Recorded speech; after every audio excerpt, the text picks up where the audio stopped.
So YouTube, how's it going? Welcome back to the channel. So today guys, we are gonna talk something a little bit different. One of the reasons I really wanted to talk about this is because first and foremost, I want this to be immortalized, and if ever my kid will be growing up, this will be one of the stories that I really want him or want her to to know about the whole Yu-Gi-Oh card game. Of course, yeah, if she's gonna be interested, there's one of the stories that I really want her to know. Second of all, this might be an insight for you guys on how we play Yu-Gi-Oh during that time, of course. And when Philippines is kind of a weird place to live in when you're trying to play these kind of games. But hopefully this might give insight to you guys on the things that we did before. So anyways, I am born and raised in the Philippines. I live in a small city. Well, it was a small city before. Now it got bigger. But yeah, I live in a small city of Dumaguete. It's part of Juan Negros Island, one small island that looks like a sock in the Visayas region. So yeah, we have three regions there: the Luzon, Visayas, Mindanao. And Luzon is where Manila is located, which is the capital city.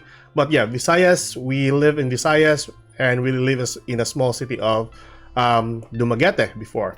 So during this time, around 2005 or 2006, 2005, I'm pretty sure, because this is when I graduated elementary and I started my first year in high school. So this was actually new. And at this time, there was two card games that were taking track, and this was Magic the Gathering and Pokemon. Pokemon was majorly fan favorite because of its, from the anime, and then it was shifted to a card game and people liked it. Magic the Gathering were not that much, but people are trying to learn it, even though it was hard before. And yeah, Magic the Gathering was hard to learn, or we don't really like to learn Magic the Gathering before because it was kind of convoluted rather than Yu-Gi-Oh. Yeah, that was true. But Yu-Gi-Oh was started to take pace as well.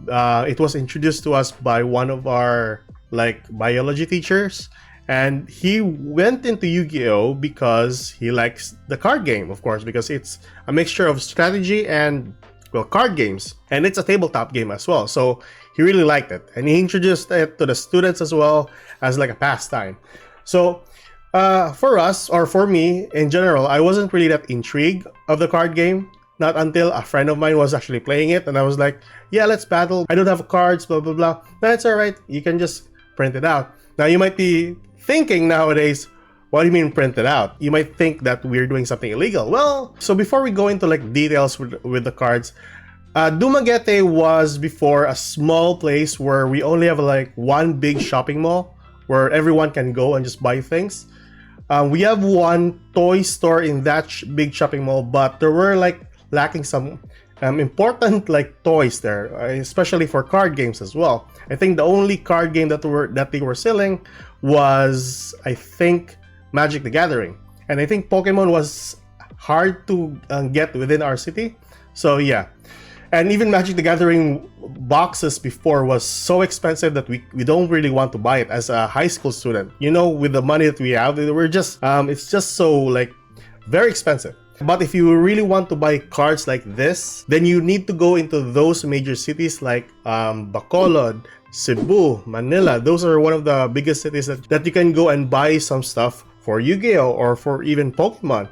And that time, we don't, as a high school student, we don't have even the luxury or even the money to go into or to travel to that far place just to buy cards or just paper. So what we did, luckily our professor was smart enough to find a solution for this actually. And so this is one of the reasons why he started the whole Yu-Gi-Oh also in our school. Is how poster papers are? I don't know if it's paper, the materials in the posters that were made, well, those are really good though. So what he did was just get some images of the cards from pojo.com or from the internet in general, and then he took the sizes of our original card, and what I mean by sizes from original card, he just got it from the internet as well, and then place those cards with the same size now that he got from the internet, and then place those cards in order in a whole like poster, and then he printed out. So all the cards that we wanted to like print out was just there. Like it was aligned that side, there, and there. But we just tell him what cards to print, and for us, we don't know how to actually do that before, so we just allowed him to do it for us. But anyways, yeah, it's kind of illegal, but it was the only like our closest thing that we have to actually playing the Yu-Gi-Oh game. But it was really good though. So the thing about the poster ones or the poster paper is that it tends to bend from time to time. And yeah, put them on sleeves, and yeah, we have sleeves for another reason I'm gonna talk about in a bit. But yeah, we have sleeves before. It would bend really like that every time we play the game. So it was really weird. But yeah, after a while, we played the game. We got our own decks. We had fun. My first deck was actually a beatdown with, of course, a mashup with light and darks. And the most favorite card before was the Envoy of the Beginning, like any other people who are playing beatdown decks. And of course, after a while, stores like mini stores that we have like outside our school that sell like any like knickknacks or anything like that, managed to get a hold of like small boxes. Now these are not like Class S cards or original copies, of course, but these are just like Class A's. Class A's is Yu-Gi-Oh cards that have the same picture but different name, different effect, different attack and defense, of course. And these are all Chinese versions. So they bought it from a part in China, and then they actually sold it to the Philippines with different names, of course. I'll put an example right up screen to tell you what these cards look like if ever you're trying to get them for yourselves. These are the closest ones that we'll get, the original ones, which is the Class S ones. So this is a Class A. We tried buying one of those, and those cards that we don't really need, we actually just use them as the back cover for the printed ones that we have. So we gotta glue, paste the front cover there, and then paste the printed one over the paper, the card that we got. So that way, it looks like that at front, we're playing the original card. The back, we have like the swirly icon for the Yu-Gi-Oh game. So it was at that point playable now, and it won't bend that much, so that we can just play the whole game. So it was at that point, it was really fun for us to actually play the game. We just have it printed, get some Class A cards, and then overlap it with or paste it with the other one, and then that's how we played the game before. And same with other schools. They have their own teachers as well, or their own people that print them the cards, and then that allow them to play the game of Yu-Gi-Oh as well. So that was our way of life when we were playing Yu-Gi-Oh before. If ever, what I know by far, because there was one kid in our school before that managed to get a copy of a Yu-Gi-Oh card, and this was actually, he bought this in Cebu. And that time, each pack was costing around 300 pesos. And 300 pesos is like $3 to $4 in US. So it's kinda expensive in our part. So as a high school student, we don't have that luxury and money to travel there and then buy one pack just so that we can play with just 8 cards. So it was really not really a good choice in going there at the moment, unless you're traveling there for vacation.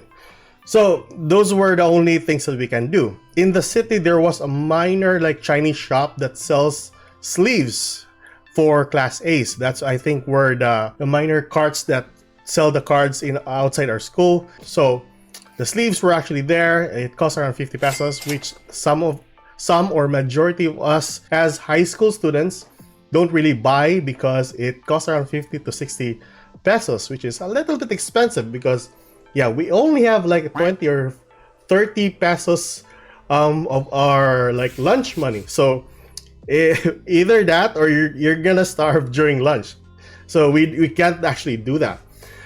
But yeah, that is basically it for from 2005 to 2006. We stopped for quite about a year, then graduated high school, and then by the time I went to college, I met some new group of friends where they have a love for Yu-Gi-Oh as well. And these are my friends up until now. They are of a different school. They have also printed cards before when they were playing the game. And yeah, by the time around 2013, 2014, I think this is where Dragon Ruler, Zodiacs, and some of the most iconic decks that were very strong before, like Infernities as well, were in the game. We were going out for drinks, and then my friend just told me that, hey, why don't we just bring back Yu-Gi-Oh? I mean, we already have some of us already have jobs. We already graduated, so at least we are now sufficient enough to buy cards. So the thing about this is there's one shop that was open that time, 2013, 2014, in some parts of our city. It's just a small shop, but same pricing though, 300 pesos for one pack. We can't still afford that because, you know, bills. Yeah, some of my friends are actually working in like call centers. Call centers are not that much to go into when you get your salary. So we don't really want to buy that. So what we did the same thing, but at that point we need to go around downtown just to search for any place that can actually print out a whole poster, or a whole poster one. So what we did, we download like Photoshop, and Photoshop before there are China versions for Photoshop, so that's one of the reasons why Photoshop was very like strict now with their like licensing. But yeah, before there were Chinese versions for Photoshop, so we did that. We have a poster size for that, whole poster size, and then we got the size of a card, get a picture of the card, and then place the exact size of the card, of course, and align them accordingly in a row by row, and have that printed in the shop or in the store. And after printing out, we just cut the cards, just satisfied with just the printed ones, directly placing into the sleeves. The trick about that, so that it won't bend forward, is just bend it backwards. Yeah, we didn't know about that after like a couple of years. Well, I didn't know about that for a couple of years, but surely they know. So yeah, we got playing Yu-Gi-Oh again up until, well, for me, up until 2016, because I went to Dubai for a job, and my friend he went to Manila after like 20, I don't know what year. He made a community in Dumaguete, which is still standing up until today. Really good community as well. They were playing also printed before, and then shifted to Class A's, and then they shifted to the OCG, the original card game. So that's not anymore like illegal printing, whatever. But yeah, that was a shift to their community. Up until today, he's still managing it. He went back to Dumaguete. He still manages the community there. For me, I stopped playing the game by 2016. Went there to Dubai, work, come back by 2018. Still wasn't interested because I still need to work, of course. I did pick up the pace of playing Yu-Gi-Oh by around 2021, when I am here already in the UK. So it was really like a roller coaster ride, and of course learning the new things for Yu-Gi-Oh also. Yeah, but it was really fun. It was really fun. The reason why I really like Yu-Gi-Oh as well is because although it's convoluted, although power creeping is there, but yeah, it helps me remind the good things on what we actually did just to play the whole card game, and that was really fun. And especially if you're playing it with your friends, it's still really good. But yeah, that is basically everything I had to say about the whole card game, my whole experience for the whole card game, of course. And yeah, tell me your thoughts. Tell me also your experience with your card game and how you played it during your time. So that's it for today. Keep safe, good luck. If you like this kind of content, like and subscribe, guys.